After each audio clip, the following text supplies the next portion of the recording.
do have to lean forward. Yep, it is Friday, June 7th, 2024.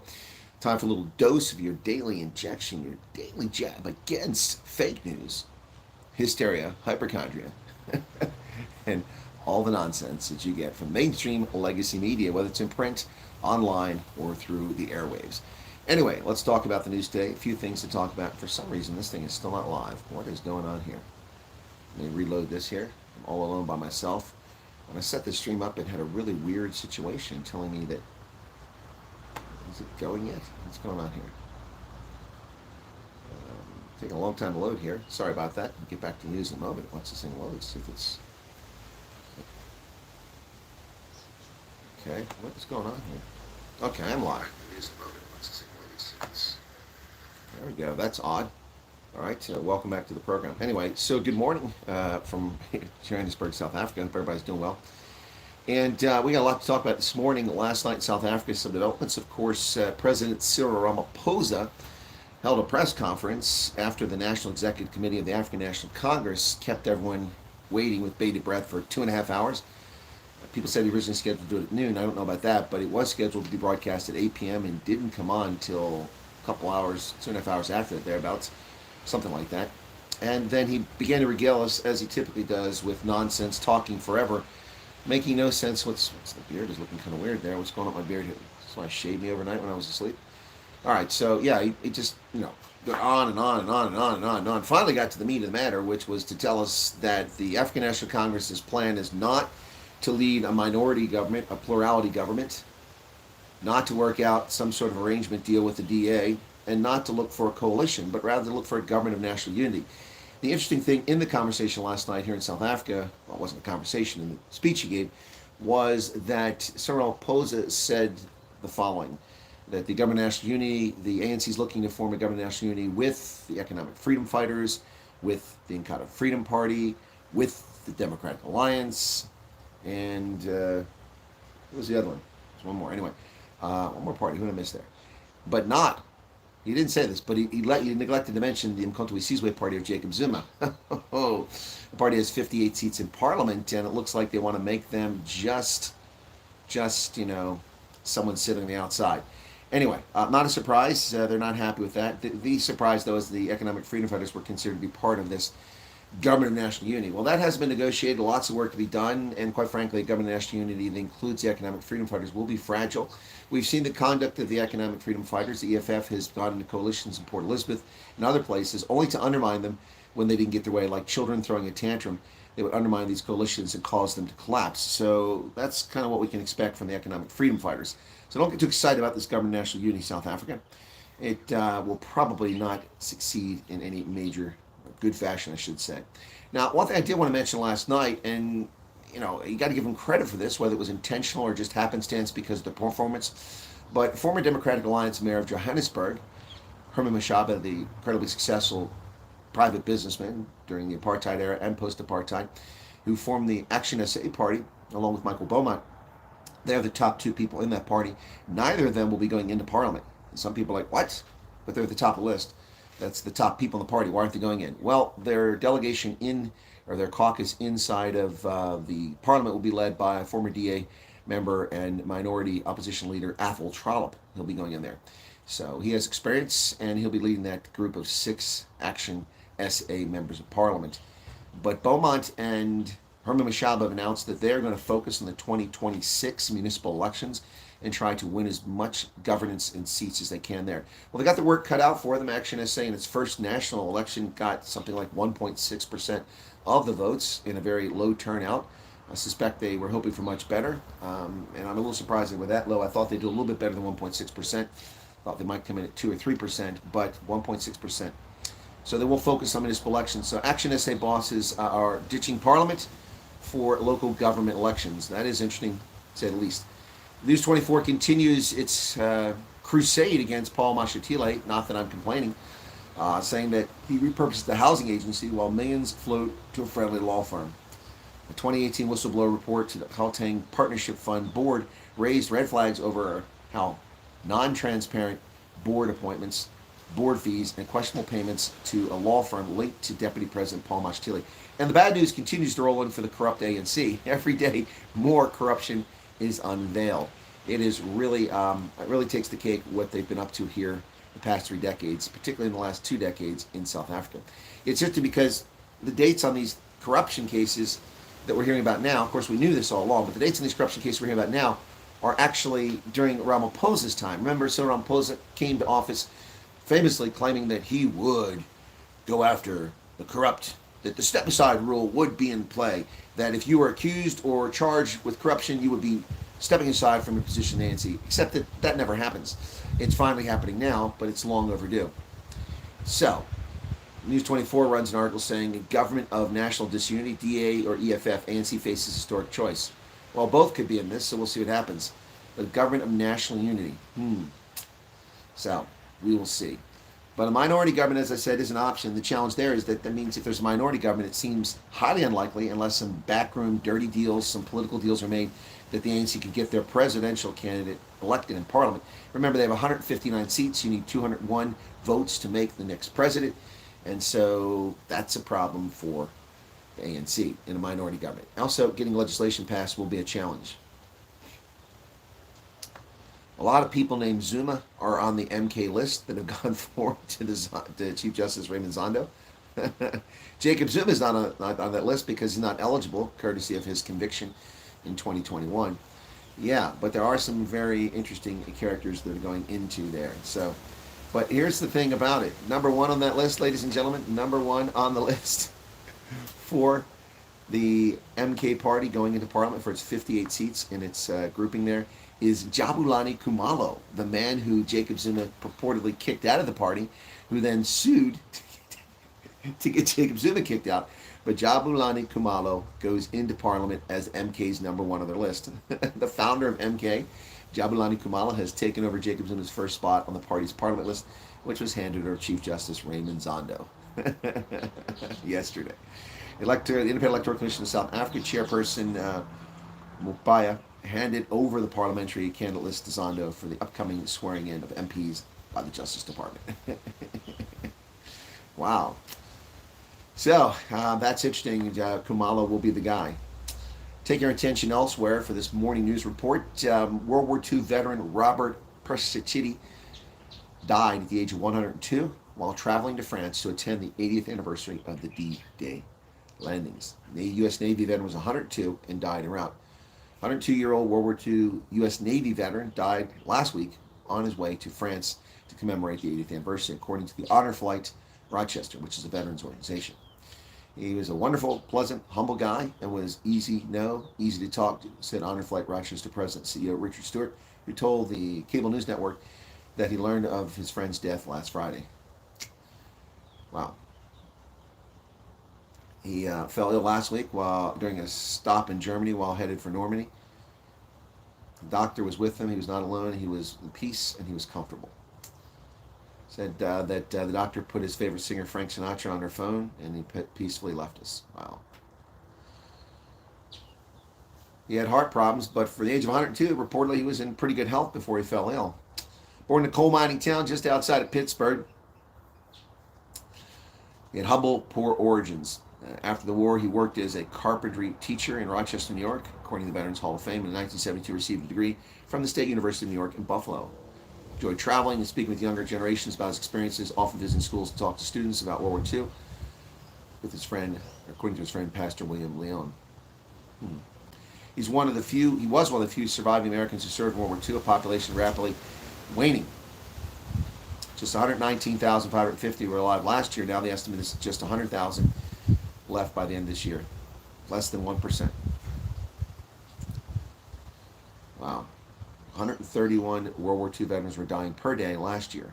That number dropping. So, 102-year-old World War II veteran dies en route for the Normandy celebrations. Israel's Prime Minister Benjamin Netanyahu is set to address the United States Congress on July 24th. He'll be traveling to the U.S. So this bogus International Criminal Court charge against him, don't worry about it. Neither Israel or the United States are signatories to the ICC, and therefore there's no jurisdiction over Benjamin Netanyahu. And besides, The charges against him stem from territory not under the Rome Statute, not under the Rome Treaty, and therefore they have no basis whatsoever. Just like the bogus charges against Vladimir Putin. Now, I'm not saying there's not merit to charging these folks with crimes. What I'm saying is that the court has no jurisdiction. It's all bogus window dressing. But Benjamin Netanyahu will be in the States and will speak in Congress on July 24th. That should be interesting. At a joint session. Yeah, this will set the stage to be a speech at a crucial moment in the ongoing Hamas war. Yep, congressional leaders have confirmed the date after formally inviting him to come speak before lawmakers. Excuse me. Now, the existential challenges we face, including the growing partnership between Iran, Russia, China, South Africa, threaten the security, peace, and prosperity of our countries and the free people around the world, said House Speaker Mike Johnson. Netanyahu is coming over to speak to Congress. We'll see how that goes. Boeing's Starliner ship had some problems. It did get launched, but it had difficulty docking with the International Space Station. And Boeing just cannot catch a break here. It's just going sideways for them every way you look. Their space program, their airliner program, commercial airliners. Yep, they're having trouble docking their much maligned Starliner at the International Space Station. They finally launched the shuttle into space earlier in the week with astronauts Butch Wilmore and Suni Williams in orbit after many years of delays and technical issues and unsuccessful test flight. I had tried to broadcast that launch several times in May, but it just didn't pan out. So they finally launched when I got here to South Africa. Now they've discovered several helium leaks on the way to the space station. Well, that's not good. They had to call off their first docking attempt with the orbital outpost due to reaction-controlled thrusters malfunctioning. Reaction-controlled thrusters, adding to a growing pile of misfortunes for the embattled aviation company. Yep. Wow. We lost the first docking window. We're still analyzing all the data and getting a path to approach the next docking window. Of course, it's not, these things are moving thousands of miles per hour in space. They're not just sitting up there and just coming up and like we see on James Bond, on Moonraker, just kind of gently touching each other. They're moving really fast. It's quite a complicated operation, and you miss the docking opportunity, you're going to have to probably do another loop before you can get to it. The Georgia state has, their Court of Appeals has indefinitely paused the bogus election subversion case, conspiracy case against Donald Trump and his alleged co-conspirators. Of course, Fani Willis there, the corrupt prosecutor, has caused all kinds of problems in that case. The Georgia Appeals Court has halted the election subversion conspiracy case against Donald Trump and several of his co-defendants. It's a massive victory for the former president seeking to push the legal issues past his inauguration in January. A new order filed on Wednesday from the Georgia Court of Appeals is the latest indication that a trial in the state-level Georgia election subversion case will not occur before the election this year in November. The court said the case will be on hold until a panel of judges rules on whether Fulton County District Attorney Fani Willis should be disqualified. She should be disbarred. She should be disbarred and removed from office. That's what she should be. But we are going to wait and see. Fulton County Superior Judge Scott McAfee initially allowed proceedings in the courtroom to continue as the appeals court weighed an appeal on his decision to allow Willis to remain in the case. That guy is another corrupt judge, the way he behaves. Now, here's an interesting development, and we're going to talk about this one quickly, but this is a little surprising, perhaps. Officers who were at the Capitol building on January 6th of 2021 were booed at the Pennsylvania State House. Republicans jeered former Capitol Police Officer Harry Dunn and former U.S. Capitol Police Sergeant Aquilino Gonell as they were visiting the Pennsylvania State House, a place that I tried to run for and didn't get elected. Just a second here. This text is really small. Okay, so two officers who defended the Capitol building on the 6th of January faced boos and walkouts by Republicans at the Pennsylvania, I had set an alarm to make sure that I was up and moving at this hour. I am up and moving and have been for an hour plus. So they jeered the former Capitol Police officer and former Capitol Police sergeant who were introduced by State House Speaker Joanna McClinton as part of their tour across Pennsylvania to discuss the threat they say former President Trump poses to democracy. Well, they should be booed because they're frauds. President Trump poses no threat to democracy. These idiots failed to do their job on January 6th, walking out on the Capitol building after approving five permits for demonstrations on January 6th. The Capitol Police put a couple of dozen police officers wearing bicycle helmets, styrofoam plastic bicycle helmets, and put bicycle racks out, and then allowed people to approach a tower that was erected 3 weeks before inauguration and let them climb up on it and then throw water bottles down on them. The incompetence, the horrifically poor decision-making taking place by security officials on that day, turning down 10,000 National Guard troops that the White House offered.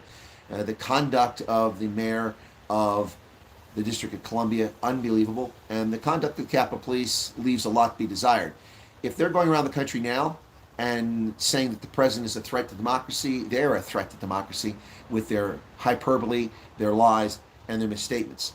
The Capitol Police were disgraceful on that day, as were the people who walked in the building or broke into the building, and the people dumb enough to walk in the building. Their conduct is not acceptable. However, the Capitol Police intentionally performed poorly that day, or at least their leadership did. All Democrats stood and applauded the officers, while a majority of Republicans either remained seated, while not applauding, began booing, or left the floor, said Majority Caucus Chair Mike Schlossberg. I do want to be clear, there were absolutely Republican members who did applaud and stand, but a majority did not. Well, I wouldn't stand and applaud for frauds who are using their title to misrepresent the truth. And what knowledge do these two people who were there, and where were they, by the way? Were they on the line with bicycle helmets? Were they inside in the response center? Were they on holiday, vacation, sick leave that day? And why are they former Capitol Police officers? Neither one of them looks particularly old. Has the stress been too much for them? Telling lies too much? Yeah. So let's see what else we got here. So Dunn and Gonell have been vocal in denouncing the January 6th attack and criticized Trump's rhetoric. Well, first off, there was no January 6th attack. That's a lie. That's misinformation being published here by NBC News. There was an authorized rally under constitutionally protected rights of freedom of assembly and a right to seek redress from the government. That occurred. 250,000, 500,000 people, whatever the number was, showed up there and peacefully demonstrated to get the government's attention, which is their constitutionally guaranteed and protected right. The police created a dangerous situation by not securing the site properly and allowing people to get close to the steps, and then instigators, agitators, and I don't know who they were. I have no idea. I'm not going to make any claims, but I saw them. They were there, intentionally trying to incite the crowd and failing for well over an hour and a half. Nothing was happening. And then some of these professional instigators ran around the building, broke into the side of the building, and then chaos apparently broke loose after I had long departed. So what is going on here? Why do these people use such language? There was no attack. There was no attack. If you provided adequate security there, and if you'd not issued 5 permits for demonstrations, we probably wouldn't have this situation. Had Muriel Bowser, the mayor of D.C., accepted the 10,000 National Guard troops, you wouldn't have had these problems. Had Muriel Bowser not misled the public by claiming she was calling out the D.C. Guard after white tourists were assaulted by Black Lives Matter thugs on the streets of D.C., because they were white, so it's presumed that they were Trump supporters. That's ludicrous too. If Trump got all the white votes, there wouldn't be any conversation here. He would be the overwhelming victor in the last election. But they just assault these people in the streets. And then she took that and lied about it and said that Trump supporters were harassing black people in the streets, when it was actually the other way. Tourists who had nothing to do with Trump, weren't there for any election, were in town a couple nights before the election, or before the January 6th event, and they were assaulted on the streets on Pennsylvania Avenue. And she used that as an excuse to call the National Guard. She called out 100 guardsmen. That's it. 100 guardsmen. That's a joke. 100 guardsmen isn't enough to pull guard duty in the Capitol building, let alone provide a quick response force. That's a joke. What's 100 people going to do against 250,000 protesters? Nothing. Nothing. By contrast, the mandates rally that took place a year later in Washington, D.C., at the Lincoln Memorial, headliners were Dr. Malone, and Hi-Rez and Jimmy Levy were there, as well as a host of other doctors who had been sanctioned. Real scientists, real medical practitioners were sanctioned for telling the truth about what was happening during the Rona. That event, which had maybe 25, maybe 30,000 people show up, which was actually rather small, to be honest, given how contentious the issue was. That event, I counted, marked, identified Capitol Police, U.S. Park Police, D.C. Metro Police, FBI, and other law enforcement agency vehicles from the Capitol building, which was still fenced off, still kept from the public, the People's House, over the bogus claims that there was a threat against Capitol, which was non-existent. They embarrassed us, making us look like a third world country under the Biden regime with their nonsense. But there was still a fence up there, and you could not approach the Capitol building a year later. I walked down there, and on the way back, I counted every law enforcement vehicle that was identified. 78 vehicles from the Capitol building to the African American History Museum right before the Washington Monument. 78. No embellishment, 78. On the day of January 6th, there wasn't a single law enforcement vehicle marked anywhere there. It was completely devoid of law enforcement. The closest thing to law enforcement were Secret Service agents in the ellipse behind the fence, spaced out every 100 meters, providing security there, and then an unmarked General Services Administration vehicle with 2 National Guardsmen staying warm, sitting at the corner of Pennsylvania Avenue. A couple of spotters up on top of the 2 federal buildings, the African American History Museum, and the other one, and that was it. That was it. No other visible law enforcement presence whatsoever. But a year later, 78 vehicles. You ask yourself, what was going on there? What was going on there? Why were there no police present? Why was no security present? Why did Muriel Bowser make a big show of calling up the National Guard and only call up a handful of them? So she could claim that she called the Guard up, but she didn't call an effective force up. And then the general, the 2-star general, the commander of the D.C. National Guard, lied to the public saying that he was denied access. He was denied permission to activate troops. That's a lie. That's a lie. She activated troops. She called up 100. But I guess he thinks we're stupid and don't know better. But we do know better. We know much better. Somebody's car is running. It's quite loud. Anyway, wow. So both said it was sad, though unsurprising, that Trump allies followed his lead in mocking the January 6th attack and embracing political violence. See, that's a lie, too. People who vote for Trump don't embrace political violence. The people who embrace political violence are Black Lives Matter and the Democrats, who turned the United States on fire in the summer of 2020 with the fake protest and the destruction of Minneapolis, Seattle, Portland, Chicago. The list goes on and on and on. As they burned and looted American cities and murdered American citizens, that's who embraces political violence. Those are the people that embrace political violence, not Trump supporters. That's just a lie. These people have no basis for this nonsense. How can you say that 75 million people embrace violence? That's just a joke. It's sick. He says, it's exactly why we're out campaigning for President Biden, because we had so many Americans so deeply concerned that history could repeat itself if Trump is not stopped. Well, we want history to repeat itself. We want America to have a strong economy. We want America's enemies to fear America. We want America's allies to count on America. We want Americans to be safe in their homes. We want the rule of law. We want a repeat of the Trump administration. Absolutely. The vast majority of Americans do want that. They want a return to peace, security, and economic prosperity. And people want to be able to live together, black, white, and brown, instead of this racial division that Joe Biden and the Democrats stoked. Yeah, no. So these scumbag former police should be disgraced. They should be ashamed of themselves. Yeah. They just walk out, began jeering us, and turn their backs on us. They literally turn their back on us, and they'll probably go on TV and say they support the police. Well, people do support real law enforcement officials, but not frauds who use their badge for political purpose to undermine a federal election. We don't respect people like that, and neither did the Republicans in the Pennsylvania House. So good on them. Good on them. You're a disgrace to the badge, a disgrace to the uniform. Utter nonsense. Utter nonsense. Anyway, folks, that's just a morning broadcast here to get you some of the news and catch you up with what's happening around the world, particularly here in South Africa. Somebody's alarm just went off. Let me just check the chat real quick and see what's happening there, what people had to say here. I'm going to put these reading glasses on here. So Garrett Gillich is here this morning. Justin, Tanya DeBeer, Bernadine Bush, extremely informative from Port Elizabeth. Well, thank you. I'll be in PE on Sunday night if you want to come to the meet and greet at Tapas. Triton's Conservative Wife, who I haven't seen you the whole time I've been in South Africa. Welcome back. Megan Sally's here. Mr. Punisher. George. Hey, George. And George DeByram. Laura Fenta, and Ulrich Fenta. Good morning to you. Slippery Pickle. Very jaded view of the elections. I dislike any association with the CFR. It feels like a step towards globalism for me, says Slippery Pickle. Okay, Government National Unity is an ANC cop-out to cover up internal fragmentation. 100% agree. John Dahl says, good morning, Chris. In South Africa, I really believe that there's no chance of National Unity government working. We are looking at a very dark future. Yep. Apparently, the cat in the hat is no longer going to be police. Yeah, no, he's not. And Naledi Pandor can go off and volunteer as a foreign fighter in Gaza.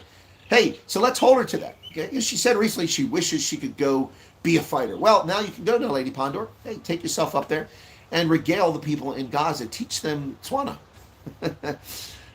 Sean Ginter, Jelly Baby, kicking the can down the road. Yep.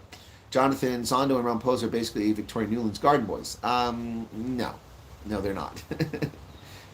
Clive Street. By the way, Victoria Newland isn't in the U.S. government. So, Goeiemorgen, my goeie mensen van Zuid-Afrika en van Amerika, says JL. Welcome. All right.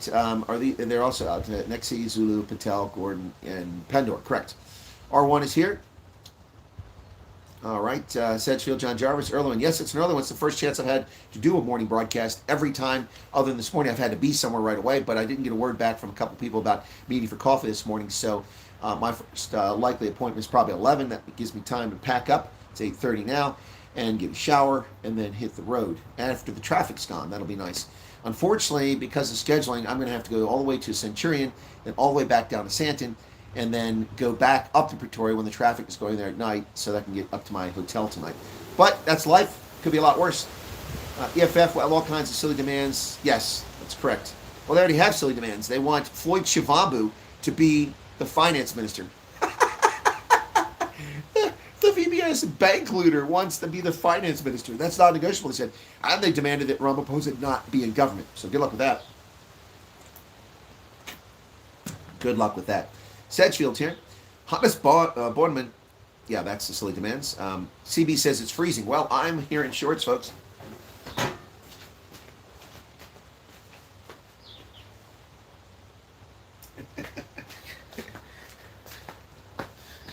I'm sitting on a cast iron garden chair, and I put some newspapers down because I'll admit that the seat was a little chilly.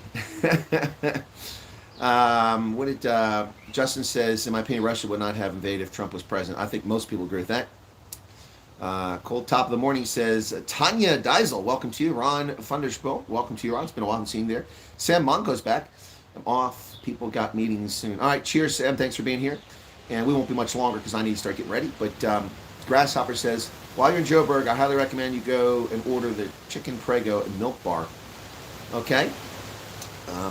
Why is a multi-part government bad when the ANC alone be worse? No, the ANC might actually be better because the ANC wouldn't have the votes to get any legislation passed. They'd have to work deals out, and a lot of these deals would be impossible to come work out. Hey, just 38 likes? Come on, man. It's early morning. I'm doing a live stream. Come on, give me some more likes. Michelle Fundameva said, hello, sir. How are you doing? Well, I'm doing fine, Michelle, but keeping busy. Last night I managed to book a vehicle. So in PE, I've got my flight to PE on Sunday. I've got my vehicle booked. I have my flights on Tuesday to Durban. I just haven't set what's going in Durban yet. It's going to work on that. So, good morning. Morning. Morning. All right. We've got people coming in the stream here. Good morning, Marilyn. Yeah. So, Robert Zeddy says, good morning, Uncle. Good morning, Om. Good morning to you as well. So that's kind of the situation. 100 viewers this morning for an unannounced stream. We appreciate that. Oh, no, it's okay. Oh, did you come in? She came to bring me a cushion. Oh, my goodness. Thank you so much. I can take the newspaper up that we're keeping me warm. Look at that. Ooh, that's much better. Now we can sit here for a 3-hour broadcast. Oh, that's much better.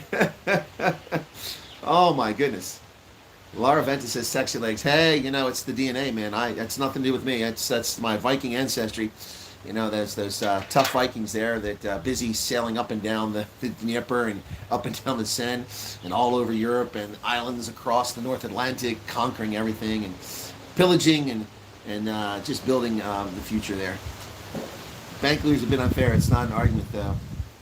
Angela says bank looter. Okay, that's unfair. So the ethics didn't find him guilty of failing to report money that was paid to him by the bank. And so the VBS Savings Bank didn't vaporize the savings of tens of thousands of pensioners and black South Africans. Did I miss part of that? A bit unfair? No. Okay, so what should we call him? The ethically challenged Floyd Shivambu? Maybe that's fair. Nixter is not house. Will the ANC join MK? Why doesn't the DA take Western Cape independent because of ANC? The DA is a national party that's all over South Africa, and it's not in their interest, in their view, to call for secession, despite the fact that the party promised a referendum on it. But we're not likely to see that happening anytime soon in the Western Cape. So the question about the ANC and MK. Oh, well, now the wind is really blowing here. So MK. Oh, I think I've pissed off Mother Nature. It's like South Africa. Mother Nature was angry about the elections, and so Mother Nature dumped a lot of rain on KZN and Eastern Cape. Some tornadoes, all kinds of stuff. But the ANC and MK are not on good terms. Jacob Zuma's really angered much of the National Executive Committee, and he's really put them in a bad spot.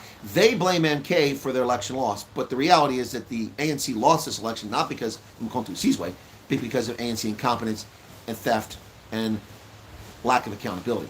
That's why they lost the election, and that's why I predicted in November of 2021 that they would get 38 to 42%. What did they get? 40.2%, right there on the money.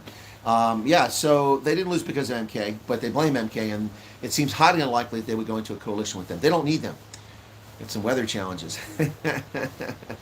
Yep. There was another cash in transit heist in Durban. Yeah, exactly. Cash in transit heist. Wow. So, anyway, let's go ahead and wrap it up here, folks. This is the morning broadcast, the news on Chris Wyatt Reports. I haven't done a Chris Wyatt Report since I arrived down here, but I had a chance to do it this morning, so we did it. Thanks a lot. I've got some events going on today. I'll probably do an evening broadcast tonight with news and updates to South Africa, what's been happening. I do have a couple meetings today, meeting with some folks. So, hey, ATN, good morning to you. Be sure to hit the like button if you haven't done it. We got 56 likes. And if you're just showing up and listening, the question, what's next for the white race not want to be racist? What's next for the white race? Though there's no such thing as a white race. There's Homo sapiens who happen to have less skin pigmentation than some others, but there's no such thing as a white race. There's no black race, there's no white race, there's no brown race. That's the language, not attacking you, Nuthouse. That's not you. That's the language of dividers who try to divide people. So white folks, if you want to say white folks or black folks or brown folks, what's next? Well, what's next is white folks make up nearly 5 million of the population in South Africa. And yeah, something like that. There you go. What's next for them? What do you mean what's next? They're here. They create jobs. They farm. They write code. They live their lives. They raise their children. They contribute to society. They go to church with their friends and neighbors. Many of them live in harmony with their neighbors who happen to be black or brown next door. So they're going to continue their life just like they have. Nothing changes. Nothing changes for black folks in South Africa. And for those living in poverty, nothing's going to change. Not in the short term. It's not a good situation. There's no good outcome from these election results other than decisions on this country will no longer be taken by a corrupt political party's headquarters in Lutuli House, but actually debate in Parliament. And that should be exciting. Mzansi Patriot. There's only one race, the human race. It's Mzansi Patriot and I met at Issa Mwana. He's a physician. What a great guy. I haven't seen him in a long time. Good to see you there, Mzansi Patriot. I thought you stopped watching. Thank you so much. Yes, there is one race, the human race, Homo sapiens. If there wasn't, we wouldn't have kids. We couldn't knock boots and reproduce. But guess what? No matter how unattractive you are, all it takes is a couple Casa Lager, and next thing you know, whoops, positive test. Forgot to wear the condom. Now, doesn't matter what your skin pigmentation is, you can mate with your other mates. That sounds a little creepy, doesn't it? All right, that's it. ANC hates the other races. Well, ANC leadership, certainly for political purposes, say they hate people. We see that with Lindiwe Sisulu. We see that with a number of ANC folks that are giving the impression that they're... But much of that, in my view, honestly, isn't really racial hatred. It's political opportunism. They're playing the political opportunist. There are genuine racists that sit around in the ANC, probably a lot of them. But it has definitely become a party, maybe not necessarily of racism, but of black supremacy. That's what the ANC is all about. It's about black supremacy. And they cloak it under the guise of historically disadvantaged or righting the wrongs of the past. But in fact, the wrongs of the ANC are nearly as bad as what the National Party did. And by the way, the ANC has ruled for almost as long as the National Party.